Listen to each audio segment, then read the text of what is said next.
కానీ పవన్ కళ్యాణ్ గారికి ఒక రాజకీయ పార్టీ పెట్టుకున్నప్పుడు రాజకీయ పార్టీని ఎమర్జ్ చేసుకునేటువంటి విషయంలో చంద్రబాబు నాయుడు గారు ఏనాడైతే జైలుకి వెళ్ళారో ఆనాడు టీడీపీ పని అయిపోయింది, నెక్స్ట్ ఆల్టర్నేట్గా జనసేననే ఆల్టర్నేట్ అవుతుంది అనుకున్నటువంటి సమయంలో ఈయన రాజమండ్రికి జైలుకి ములాఖత్కి వెళ్ళి బయటకు వచ్చి ఆయన ఒక ప్రకటన చేశారు, టీడీపీ జనసేన కలిసి పోరాడతాయి అనేసి. టీడీపీ కోసమే జనసేన పార్టీ ఉందన్నట్టుగా దాని మీనింగ్. రాజకీయ పార్టీ కాకుండా వ్యక్తిగతంగా ఆయనే సోల్ అండ్ సోల్ మోనార్క్. ఓ రాజకీయ పార్టీకి వ్యవస్థ ఉంటుంది, ఓ కమిటీ, రాష్ట్ర ప్రదేశ్ కమిటీ ఉంటుంది, ప్రదేశ్ జనసేన కమిటీ, ప్రదేశ్ అంటారు దాన్ని, ప్రొవిన్షియల్ కమిటీలు ఉంటాయి, రాజకీయ వ్యూహాల కమిటీ ఉంటుంది, అదే ఆర్గనైజేషన్ కమిటీ ఉంటుంది, పొలిటికల్ సెటప్ ఒకటి ఉంటుంది, ఆర్గనైజ్ సెటప్ ఒకటి ఉంటుంది, జిల్లాల వారీ కమిటీలు ఉంటాయి. అప్రస్తుతం కాదు కానీ ప్రజారాజ్యం పార్టీ నాయకుడు, అధినాయకుడు అయినటువంటి చిరంజీవి గారు అప్పుడు ఆంటోనీ గారు ఢిల్లీ నుంచి వచ్చి ఈయన తీసుకెళ్ళారు ఢిల్లీ, మేడం సోనియా గారితో మాట్లాడదామని. అక్కడ ఏం మాట్లాడుకున్నారు లోపల తెలియదు, బయటకు వచ్చి విలేకరుల దగ్గర మీరు చేస్తానని చెప్పేసారు. ఆశ్చర్యపోయారు, అందరూ ఆశ్చర్యపోయారు. నేను వెళ్ళాలి, రాష్ట్ర కమిటీ సమావేశం పెట్టుకోవాలి, జిల్లాల వారి ప్రతినిధులు వస్తారు, పార్లమెంటు పోటీ చేసిన వాళ్ళు అంతా ప్రతినిధులు, అసెంబ్లీలు పోటీ చేసిన వాళ్ళందరూ ప్రతినిధులు, 18 మంది ఎమ్మెల్యేలు నెగ్గారు, మాకు ఒక కార్యకారిణి ఉంది,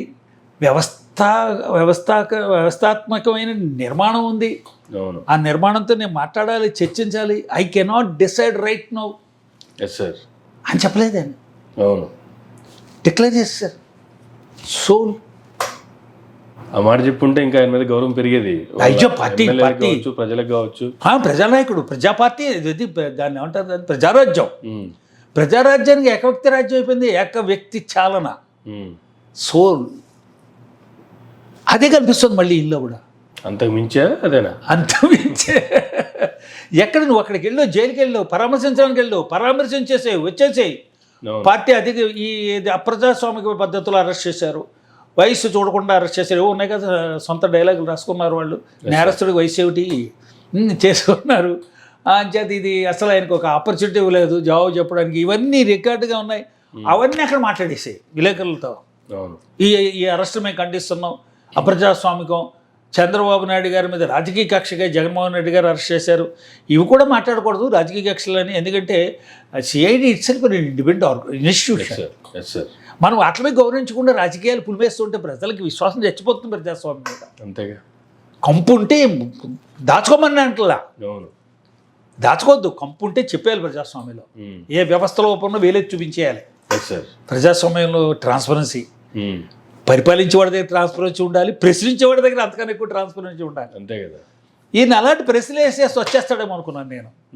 విలేకరుల దగ్గర పొత్తు ప్రకటించేశారు, ఎవరితో నిర్ణయించుకున్నారు, ఎవరితో మాట్లాడారు అంటే ప్రజాస్వామికమైన వ్యవస్థ లేదు, జనసేన పార్టీలో డెమోక్రటిక్ సిస్టమ్ లేదు. అది కూడా ఆయన చెప్పారు కదా, మనకి వ్యవస్థాగతంగా లేదు, స్థానికంగా వెళ్ళినా కూడా ఒక 1000 మందికి భోజనాలు పెట్టేటువంటి పరిస్థితి లేదు, భోజనం పెట్ట వ్యవస్థాగతంగా ఉండకపోవచ్చు, 10 సీట్లుగా పోటీ చేయొచ్చు, అది కూడా పొలిటికల్ పార్టీయే, రిజిస్టర్డ్ పొలిటికల్ పార్టీయే, దానికి కూడా డెమోక్రటిక్ సిస్టంలోనే పనిచేయాలి. 175కి పోటీ చేసేసి స్థాయికి వచ్చాక డెమోక్రసీని ఫాలో అవుతానంటే వీల్లేదు. అంతేగా. ఆయన మాట్లాడుకుంది పార్టీ గురించి న్యూనతపరుచుకుంటూ బలహీనపరుచుకుంటూ చాలా మాట్లాడారు. నన్ను ఓడించేశారు, ఇప్పుడు నేనేం పోటీ చేస్తాను అంటే, ఇంక ఓడించేస్తే ఇంక వెళ్ళి లేవా, అంతేగా, పడిపోయిన వాడు అలాగే ఉంటావా, ఉత్తిష్ట జాగ్రత్త అన్నట్టుగా లేచావు పైకి, ఓ బాల్ బంపు పడినట్టుగా పైకి లేచావు. మరి అన్ని చోట్లకి వెళ్ళావు కదా, విశాఖ స్టీల్ ప్లాంట్ దగ్గరికి వెళ్ళావు, అన్ని చోట్లకి వెళ్ళావు. వెళుతున్నప్పుడు పార్టీని 2014 నుంచి 19 దాకా, 19 నుంచి 24 దాకా ఏ విధంగా పెంచావు. అంచేత ఆ వేళ పొత్తు జైలు దగ్గర ప్రకటించడంతో బలహీనపడ్డాడు. ఎందుకంటే చంద్రబాబు నాయుడు పీరియడ్ అయిపోయింది, ఇంతకాలం మనం మోసాము, పలక్కిలు మోసం, ఏవో మోసం, అన్నీ మోసేసాం, ఇప్పుడు మనం పరిపాలించాలి, మనం ఎప్పుడు మనం మోయడమేనా, పరిపాలన మనకి రాదా, ప్రజాస్వామ్యంలో మనం పరిపాలిస్తాం, ప్రజలే పాలకులు కదా.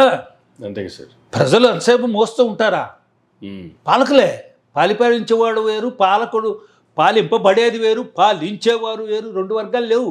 అంతేగా, అందరూ ప్రజలే కదా, అందరూ ప్రజలే. మరి దానికి ఆయన నీట్గా ఉండక నన్ను ఓడించేశారు, మనకి అన్ని సీట్లు రాలేదు. మొన్న కూడా ఓడిపోయారు కదా చంద్రబాబు నాయుడు గారు, 51 సీట్లు వచ్చినట్టునే, 54 24 సారీ 23.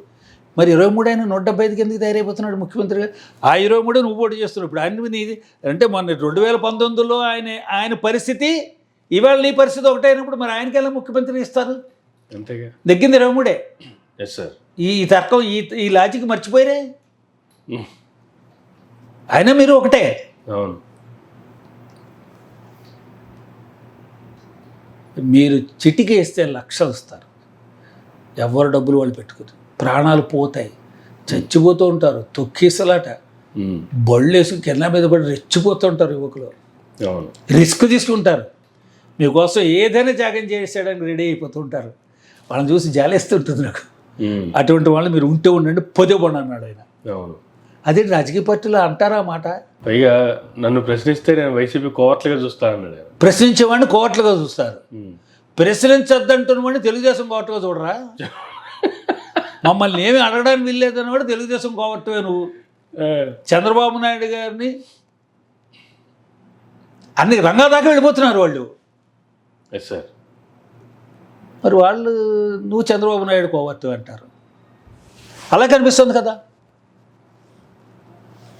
ఒక ఎమర్జీ పెద్ద పార్టీగా, లోకల్ పార్టీగా భారతీయ జనతా పార్టీ జాతీయ నాయకులు నిన్ను పిలిచి నీ నాయకత్వంలో ఎన్నికలకు వెళ్దామని నిన్ను లీడర్గా పెట్టి, నిన్ను ముఖ్యమంత్రి క్యాండిడేట్గా పెట్టి భారతీయ జనతా పార్టీ నీతోటే పొత్తుకు వెళ్దాం అనుకుంటే, అవును, నువ్వేమో 20 సీట్లకి 24 సీట్లకి దాంట్లో సగం మంది మళ్ళీ తెలుగుదేశం వచ్చిన వాళ్ళు ఇది జాయిన్. ఆ యువకులు, అన్ని లక్షలాది మంది యువకులు ఒక్కసారి వాళ్ళ ఆత్మాభిమానం దెబ్బతింది. అంతే కదా సార్, చాలా దెబ్బతింది. నువ్వు అందుకు ఉంటే ఉండిపోతే ఇప్పుడు నేను ఏ పార్టీ కూడా అనుకోడదండి. కన్విన్స్ చేయాలి, ఒప్పించాలి. మీకు అర్థమయ్యేలా చెప్తాను. మీరు ఇష్టపడతారు, నా నిర్ణయాన్ని మీరు ఇష్టపడతారు. మీరెవ్వరూ కాదంటే నేను నిర్ణయంతో ఏకపక్షంగా వెళ్ళను. రాజకీయ పార్టీకి ప్రధాన బలం అండి, అందరినీ కలుపుకుని వెళ్ళడం. కానీ నేను ఏ నిర్ణయం అయితే తీసుకున్నాడో దాన్ని మీరు అందరూ గౌరవించాల్సిందని చెప్పి డిక్లేర్ చేస్తున్నారు కదా, డిక్టేటర్ లాగా. ఏకపక్షం, ఏక వ్యక్తి చాలా అంటారు దాన్ని. అంటే okay 1 man show, English word. అదే కనిపిస్తుంది ఇక్కడ. నో, ఒక రాజకీయ పార్టీ 10 కాలాల పాటు బలంగా నిలబడాలంటే ప్రతి కార్యకర్త, ప్రతి ఓటరు, ప్రతి సభ్యుడు దాని బలమైన పునాదే. అంతేగా సార్. ఎవరిని కాదనడం లేదు, నేను మిమ్మల్ని ఒప్పిస్తా. అసలు నా నిర్ణయం ప్రకటించడం తప్పు, మీటింగ్లో మాట్లాడకుండా.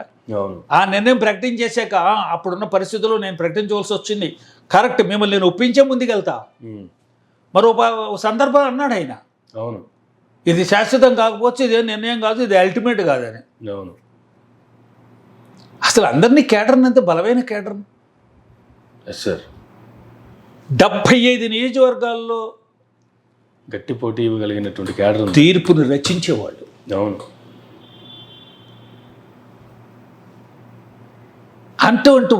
అటువంటి నియోజకవర్గాల్లో యువకులు ప్రాణం పెట్టేస్తారు. Yes sir. ప్రజారాజ్య పార్టీ ఎన్నికల్లో వాళ్ళు సర్వం పట్టారు, ప్రాణాలు పెట్టారు, ఆస్తులు అమ్మారు, అప్పులు పాలయ్యారు, అందరికీ శత్రువులు అయ్యారు. రోడ్డు పట్టే కుటుంబాలు కూడా చాలా ఉన్నాయి. వాళ్ళు అంతేనండి, ఇది సప్రయోజనాలు చూసుకోరు. యువకులు కదా, కాస్త ముదిరితే వస్తుందేమో, 30 ఏళ్ళు 40 ఏళ్ళు మారితే 18 ఏళ్ళ నుంచి 25, 28 ఏళ్ళ వరకు కూడా రిస్క్ తీసుకునేవంటి యువకులే. వాళ్ళు ఇతని దగ్గర ఉన్నారు, మంచి అవకాశం తీసుకుని జాతీయ పునర్నిర్మాణానికి, ఆంధ్ర రాష్ట్రమే కాదు దేశానికే ప్రధానమైన భూమిక పోషించి ఉండేది Janasena. That what actually Nadda, Amit Shah, Modi expected.